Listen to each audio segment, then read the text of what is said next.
Okay, Gemini, it's your turn for the month of May 2022, the Oracle Express.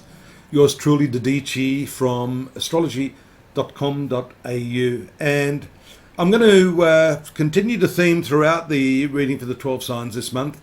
I'm not going to get too much into the animation. I want to talk specifically about this cluster of planets in the 12th house and how on the 1st of May there is a solar eclipse here, which is going to be followed by your ruling planet, Mercury, being retrograde around the 10th, I believe. Yep, the 10th of May. And that's going to retrograde back into this 12th house. So there's a lot of energy here. As you can see, it's a new moon here. We have the retrogression of Mercury over the North Node.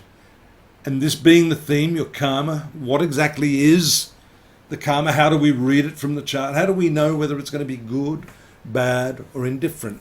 Now, here in the 12th house, which has to do with losses, it has to do with attrition. But attrition is not always a bad thing, and I want to give this a very, very positive spin this month, Gemini. A lot of people immediately think, oh God, no, what am I going to lose? Well, if I told you that it's a good thing to lose all of that past emotional baggage, to just offload it, you'd have to say that losing that baggage is a great thing, because there's nothing in that suitcase that is at all desirable, is it? And I mentioned, if you had a look at the introduction this month, to the two-sided coin of the fuel that drives your karma, which is the attraction and the repulsion. It's this repulsive quality that is the infusion in the baggage that I'm talking about. It's all that shit in your past that you don't want, but somehow you keep holding on to it. So offloading that, losing that is an excellent thing. And this is the month to do that.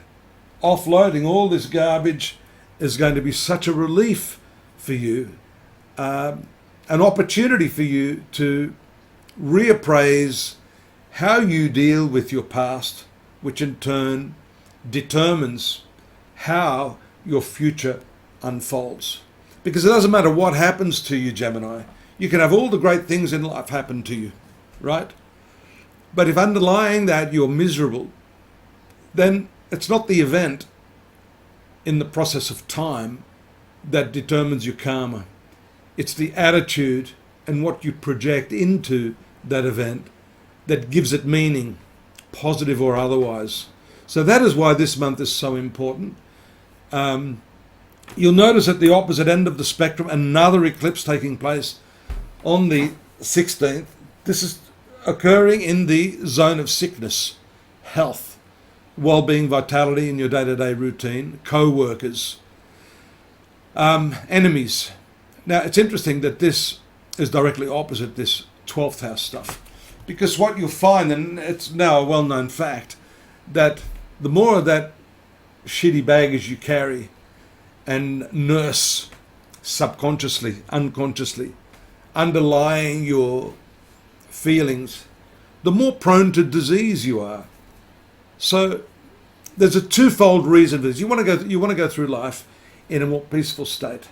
You want your future to be bright. You want it to be successful financially, emotionally, practically, spiritually. But underlying that, there's no point having all of those benefits. The material benefits are meaningless if you're carrying all of that past baggage forward. So this month's eclipses, both of them, remind you of the fact that it's a good thing to get rid of that shit, right? You need to offload it. You need to just jettison it. That's going to free your awareness, free your consciousness, free your heart and your mind for bigger and better things. We see here having that karmic transit, the North Node here, transiting this 12th house. And it's only a recent transit. You're going to have this for the next at least 12 months or so, moving through this 12th house. A lot of lessons to be had. You notice also the node is going to make contact with Uranus here. You need to brace yourself, Gemini. There's going to be some unexpected, possibly explosive ramifications of insight into this past karma of yours. Now, if you're prepared and ready, rather than sweeping it under the rug, which you probably have, which we all do,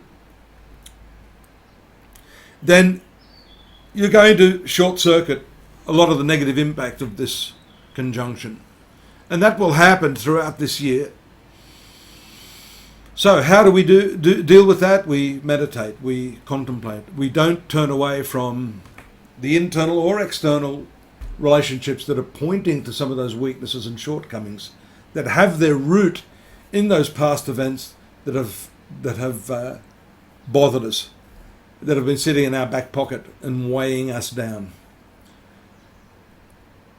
Things can turn good for you, especially at the very end of the month when Mars moves to the 11th house, fulfilling some of your dreams. There's an excellent conjunction of planets in that 10th house of career. Mars has good directional strength in this area. Don't forget the retrogression of Mercury being your ruling planet. That's an excellent transit. Don't be afraid of that. The reflective nature of Mercury, for those sun signs in which it's a beneficial planet, yields very, very good results. And I dare say you will be prepared, ready, willing and able to take up the challenge of confronting yourself and those inner demons and triumphantly coming out successful. Now, I'd like you to go over to read more on what's happening this month and in the oncoming months at astrology.com.au. It's a great idea to subscribe. You can be informed of what's happening here. I've been uploading a lot more information material in our blog section, a few articles on karma if you want to learn a little bit more about that, and also some of the remedial measures that we can use. For that, it's probably better to have a personal reading. I'm here for that if you want to drop me a line and we can get down to the nitty-gritty of your personal birth chart and how we can appease these planets to turn your luck into a much, much better format for your life path. I'll see you next month. Take care now. Bye-bye.